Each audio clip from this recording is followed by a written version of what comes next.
2026 में स्मार्टफोन सिर्फ एक डिवाइस नहीं रहा, बल्कि एक इंटेलिजेंट डिजिटल सिस्टम बन चुका है जो हमारी daily life, work habits, content consumption और क्रिएटिविटी को डीपली इन्फ्लुएंस करता है।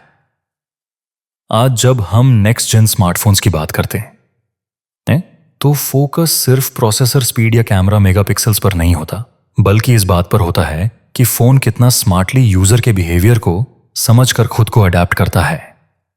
इसी कॉन्टेक्स्ट में 2026 के अपकमिंग फ्लैगशिप स्मार्टफोन्स और टेक्नोलॉजी ट्रेंड्स को समझना बहुत जरूरी हो जाता है, ताकि जो भी डिसीजन लिया जाए वो हाइप पर नहीं बल्कि क्लियर अंडरस्टैंडिंग पर बेस्ड हो।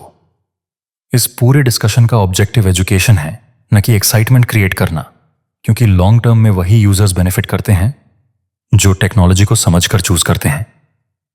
अगर अपकमिंग फ्लैगशिप लॉन्चेस की बात करें तो इंडस्ट्री का एक बड़ा हिस्सा 2026 में रिफाइनमेंट और ऑप्टिमाइजेशन पर फोकस करता दिख रहा है। इंक्रीमेंटल अपग्रेड्स के बजाय कंपनीज अब प्लेटफॉर्म लेवल इंप्रूवमेंट्स पर काम कर रही हैं, जिसमें कैमरा प्रोसेसिंग, एआई इंटीग्रेशन और एनर्जी एफिशिएंसी जैसे एरियाज सेंट्रल रोल प्ले कर रहे हैं। इस कॉन्टेक्स्ट में सैमसंग की गैलेक्सी S26 सीरीज को एक एवोल्यूशनरी स्टेप के रूप में देखा जा रहा है।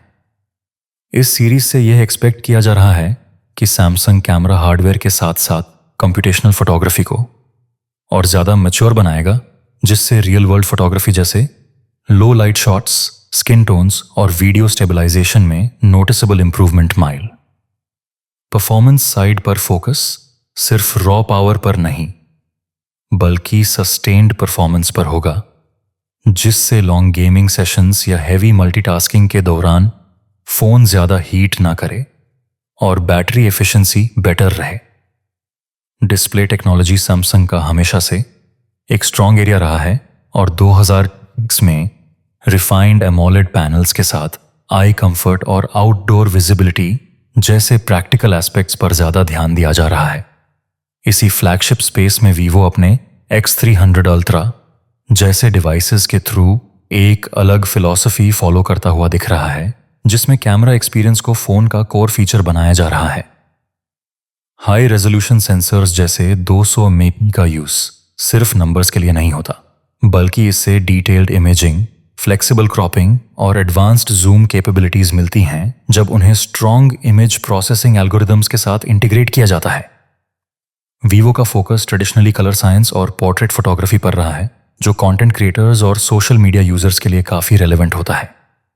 परफॉर्मेंस और बैटरी के केस में भी अप्रोच बैलेंस्ड रहने वाली है, जिसमें फास्ट चार्जिंग के साथ साथ बैटरी हेल्थ और लॉन्ग टर्म यूजेज को इंपॉर्टेंस दी जा रही है, क्योंकि यूजर्स अब फोन को सिर्फ एक साल के लिए नहीं बल्कि मल्टीपल ईयर्स के लिए यूज करना चाहते हैं।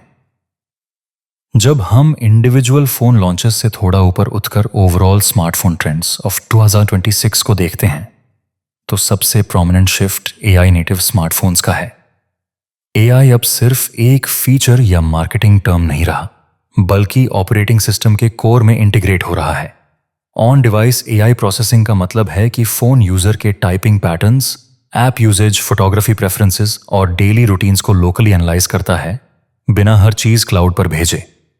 इस अप्रोच का सबसे बड़ा फायदा प्राइवेसी और स्पीड दोनों है, क्योंकि डेटा डिवाइस के अंदर रहता है और रिस्पॉन्सेज ऑलमोस्ट इंस्टेंट मिलते हैं।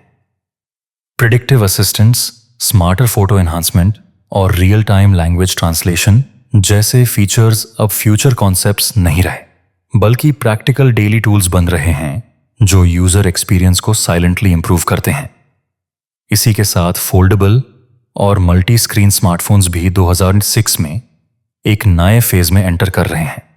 पहले जहां फोल्डेबल्स एक एक्सपेरिमेंटल कैटेगरी लगती थी, अब कंपनीज उन्हें रियल प्रोडक्टिविटी और मल्टीटास्किंग के लिए ऑप्टिमाइज कर रही हैं। Improved hinge durability, better app optimization और सीमलेस ट्रांजिशन बिटवीन फोल्डेड और अनफोल्डेड मोड्स इस ट्रेंड का कोर है। ट्राईफोल्ड जैसे फॉर्म फैक्टर्स अभी मास मार्केट के लिए नहीं हैं, लेकिन ये इंडिकेट करते हैं कि इंडस्ट्री फ्यूचर में स्मार्टफोन्स को एक कॉम्पैक्ट डिवाइस से एक पोर्टेबल वर्कस्टेशन की तरफ ले जाना चाहती है। इस ट्रेंड का सक्सेस लार्जली सॉफ्टवेयर ऑप्टिमाइजेशन पर डिपेंड करेगा, क्योंकि हार्डवेयर तभी मीनिंगफुल होता है जब एप्स और ऑपरेटिंग सिस्टम्स उसका फुल यूज कर पाएं। बैटरी और चार्जिंग टेक्नोलॉजी भी 2006 के स्मार्टफोन एवोल्यूशन का एक इंपॉर्टेंट पिलर है।